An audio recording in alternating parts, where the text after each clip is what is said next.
खबर शामिल करते हैं बेलारूस से ज़माद खान की इस रिपोर्ट में। बेलारूस में पाकिस्तान के सफीर ने मोगीलियो इंटरनेशनल इकनॉमिक फोरम में शिरकत की। मोगीलियो बेलारूस मोगीलियो रीजन की एग्जीक्यूटिव कमेटी के चेयरमैन गवर्नर की दावत पर पाकिस्तान के सफीर सज्जाद हैदर खान ने मोगीलियो इंटरनेशनल इकनॉमिक फोरम में शिरकत की।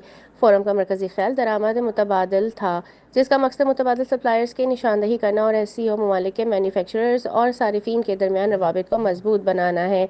मोगीलियो के गवर्नर और कॉलिनन ग्रेट रीजन रूस के गवर्नर के ज़र सदारत मुकम्मल इजलास में 300 से ज़ायद मंदूबीन ने शिरकत की, जिनमें सरकारी हुक्काम, सनत के रहनुमा, सरमायाकार और मुख्तलिफ शोबों के नुमाइंदे शामिल थे।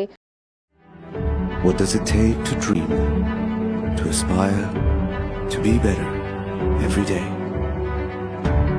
It takes vision to pave the way for a better future. It takes discipline to create synergy. And it takes courage